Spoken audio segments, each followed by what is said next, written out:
안녕하세요. 부동산 PD 남승현입니다. 항상 이맘때쯤이 되면 세월 참 빠르다. 벌써 한 해가 다 갔네? 뭘 했지? 이런 생각이 들곤 하는데요. 여러분은 어떠신가요? 네, 2024년에 부동산을 구입하신 분들 참 수고 많으셨고 잘 하셨습니다. 라는 말씀을 전하고 싶습니다. 지금 또는 향후에 부동산 구매, 판매, 투자를 계획하고 계신 분들은 2025년을 희망 가득한 한 해로 계획을 하시면 좋겠습니다.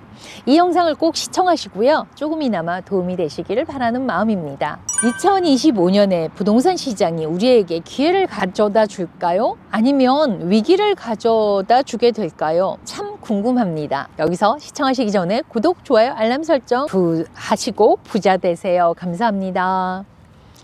네, 제가 생각하는 바는 이렇습니다. 2025년 부동산 시장에 가장 큰 영향을 끼치게 될 핫 이슈를 먼저 좀 보면서 알아보겠습니다. 첫 번째, 모기지 이자율의 향방이고요.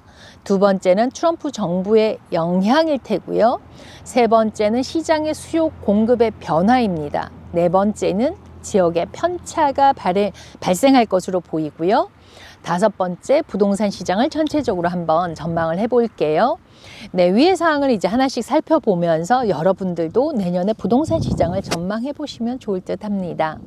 첫 번째, 모기지 이자율인데요. 현재 이자율이 6.95%로 거의 7%에 달하는데 최근 5년 중에 2023년 10월에 8%가 가장 높았고요.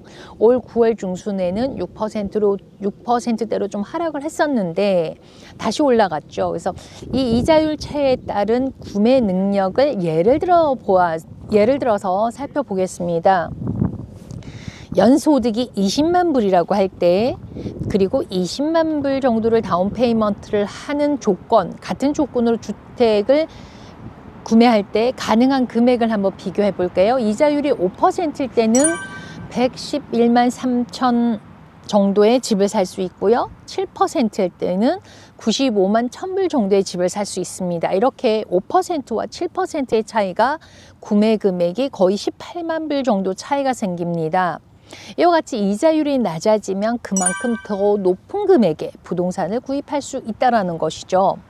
그렇다면 향후 모기지 이자율은 어떻게 예상을 하는지 각 기관의 예상치 데이터를 보면서 말씀을 드리면요.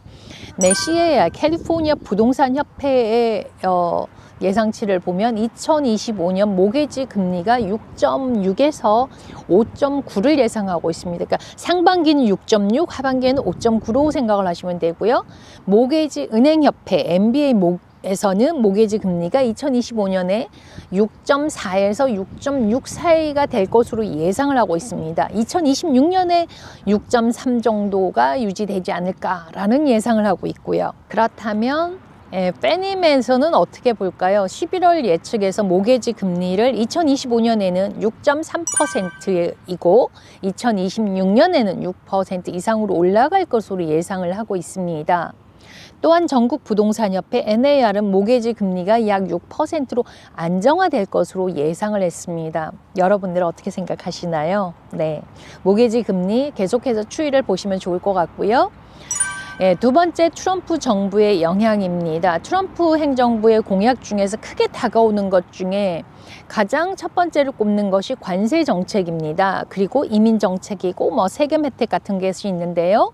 네, 관세 정책을 보면은 높은 관세율로 인해서 다시 인플레이션이 발생할 가능성이 높아진다는 것입니다. 실질적으로 많은 사람들이 물건 사재기를 하고 있는 상황이기도 한 것 같아요. 인플레이션이 다시 어떻게 될까요? 금리 인상으로 이어질 수가 있으므로 예의주시할 필요가 있습니다. 그 다음에 강력한 이민 정책의 영향은요, 이것은 인건비 상승을 초래하게 될 것으로 보입니다.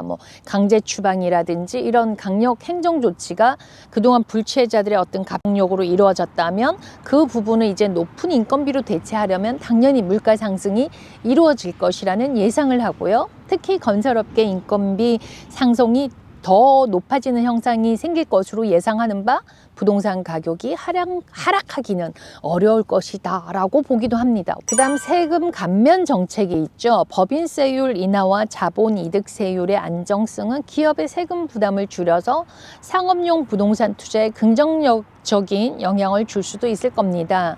트럼프 행정부의 세금 감면 정책은 부동산 시장에 긍정적인 영향을 미칠 수도 있으나 인플레이션이나 금리 상승 등의 부정적인 요인도 존재하므로 투자자들은 이러한 변수들을 좀 신중하게 고려해야 될 것입니다. 네, 세 번째. 시장의 수요 공급의 변화입니다. 팬데믹 이후부터 시장의 인벤토리가 현저하게 부족한 상태가 계속되고 있는데요. 2025년에는 좀 더 많은 매물이 시장으로 과연 들어오게 될까요? 네. 매물이 증가를 하려면요, 매물 증가의 요인이 뭐냐면 셀러들의 움직임이 좀 시작이 되어야 됩니다. 이들의 움직임이 될 가능성으로 보면은 베이비 부머 세대들의 이동이 증가를 해야 하고요. 그리고 이분들은 뭐냐면 집값이 낮은 지역으로 이동을 하든가 또는 시니어 하우스로 이동하는 등 다운사이징으로 옮겨가는 경우가 많죠. 또한 움직일 수 있는 것은 모기지 이자율이 하락을 하게 되면 주택 소유주들의 움직임이 더 많아질 가능성이 높아지고요. 또 다른 한편으로는 실업률이 높아진다면 또 다른 형태의 매물 증가를 발생시킬 수가 있을 것입니다. 그 다음 원하는 부분이기도 한데요. 예, 신규 주택이 공급을 좀 많이 했으면 좋겠다라는 거죠. 신축을 꾸준히 이어질 거예요. 하지만 이건 외곽 지역으로 집중될 가능성이 높아서 실질적인 공급 측면에서는 크게 도움이 되지 않을까라는 생각을 하고요. 가끔씩 선호하는 지역에 신축하는 새집 분양이 나오기도 하는데요. 네, 현재 지금 추천드릴 만한 곳은 얼바인과 플러튼이 있습니다. LA 카운티는 또 따로 말씀을 드릴 수 있겠고요. 네, 매물 공급에 있어서 살고 싶어하는 지역에서는 주택 공급이 매우 제한적이다. 여러분들 잘 느끼실 겁니다. 레드핀의 자료를 참조를 하면 2024년 10월 캘리포니아의 판매 중인 주택은 전년 대비 23.6% 증가를 했고요. 새로 나온 매물 주택은 전년 대비 10.5% 증가했습니다. 또한 우리가 보는 MLS 데이터에서도 지역별로 12에서 33% 정도가 매물의 증가 현상을 보이고 있습니다. 또한 DOM, 데이 오브 마켓의 시간도 길어지고 있습니다. 여기서 중요한 포인트가 있는데요. 뭐냐면 잘 팔리지 않는 집은 오랜 시간이 걸려도 잘 팔리지 않기 때문에 매물 증가를 보여주고 또 마켓에서 오래 걸린다는 것을 평균치를 높여준다는 그 포인트를 좀 보시는 게 중요하다는 겁니다. 네, 그럼 수요의 변화를 볼까요? 바이어의 움직임을 보는 것이 수요의 변화라고 볼 수 있는데요. 최근 5년 동안 가격 상승을 보아왔기 때문에 구매 능력이 되면 사고 싶다 하는 것일 겁니다. 그렇다면 수요를 증가시키는 요인으로는요, 모기지 이자율이 하락하게 되면 주춤하던 바이어도 구매하기 위해서 주택 시장으로 진입을 하게 될 것입니다.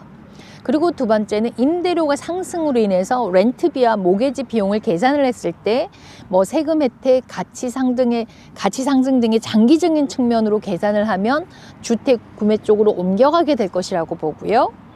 한 가지 더 구매 수요 변화에 금리가 어떤 영향을 미치게 되는지를 한번 생각을 해보면요. 금리가 상승을 했을 때는요, 구매자 수요가 약 10% 정도 감소할 가능성이 있다는 겁니다. 특히 첫 주택 구매자나 대출 의존도가 높은 구매자층에서 더 큰 영향을 받습니다. 작은 다운 페이먼트라도 볼 수 있는 거죠. 그렇다면 금리가 하락을 했을 때는 더 많은 구매자가 시장으로 진입을 하고 수요가 10에서 15% 정도 증가할 수 있습니다. 그렇다면 가격 성장률은 둔화할 거라고 하지만 캘리포니아의 주택 수요는 여전히 높은 편으로 지속적인 수요가 존재할 것으로 봅니다. 캘리포니아 주택 지수가 16%로 뚝 떨어졌어요. 사실 팬데믹쯤에 한 32% 정도 됐거든요. 이것은 특히 이제 대도시에서 저렴한 주택이 심각한 부족 현상을 나타내고 있고, 따라서 그 렌트 인구가 좀 더 증가하고 있다는 걸 보이고 있는데요. 그래서 수요와 공급의 법칙을 좀 보시면 내가 어느 쪽으로 가야겠다라는 생각을 하실 수 있을 겁니다. 네 번째, 지역 간의 편차입니다. 아마 이게 가장 중요할 것 같은데요. 지역적 차이를 잘 이해를 하고 분석하는 것이 매우 필요합니다. 언제나 그랬듯이요.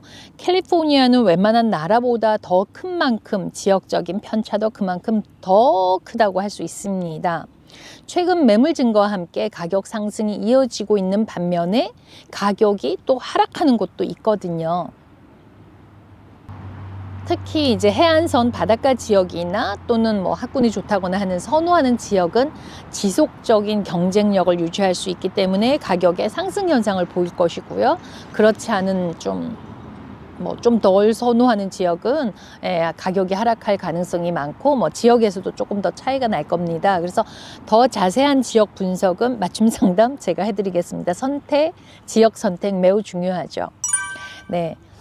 레드핀 그 데이터에 의하면요, 캘리포니아에서 가장 빠르게 매매 가격이 상승하는 상위 10대 도시를 뽑아놨더라고요. 첫 번째가 뉴포트 비치고요. 요즘 굉장히 많이 뜨고 있어. 28.8%가 상승을 했고, 코스타 메사도 있고요. 오렌지 카운티에 있죠. 그리고 뭐 버클리 북가주에도 좀 있고, 또 얼바인, 이렇게 오렌지 이렇게 시리가 있는데요. 전체적으로 그 LA 카운티보다는 오렌지 카운티가 좀 더 안전 같은 걸 생각을 해서 좀 더 성장을 하는 것 같습니다. 네, 다섯 번째는요. 네, 여러분들이 정말 궁금해하시는 부동산 시장 전망인데요. 여러 사람들 또 어떤 기관들 뉴스에서 내년 전망을 내놓고 있습니다. 캘리포니아 부동산협회 CER이 예측하기로는 중간주택 가격이 2025년에는 4.6% 상승을 해서 중간 가격이 한 91만 정도가 될 것이다 라고 예상을 하고 있고요. 전국 부동산협회는 NAR은 중간 가격이 2% 미만으로 상승할 것으로 추정을 하고 있습니다. 진로는 전국 가격이 1% 미만으로 상승할 것으로 예측을 하고 있고요. 이와 같이 캘리포니아의 가격 성장률은 전국을 좀 앞지르는 경향이 있습니다. 그래서 내년에는 부동산 가격이 드디어 하락세로 돌아설까요?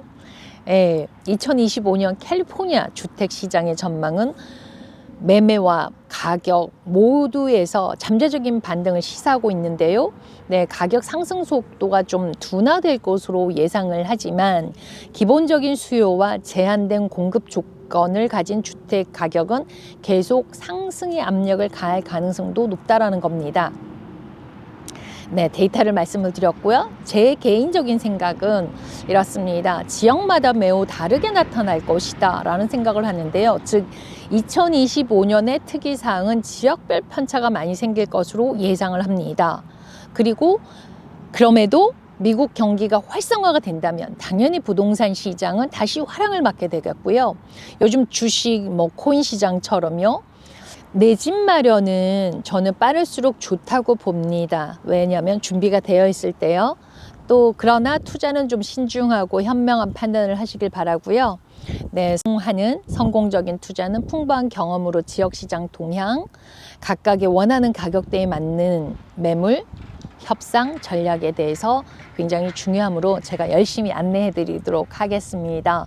오늘은 2025년 미국 부동산, 특히 캘리포니아 부동산 전망에 대해서 말씀을 드렸습니다.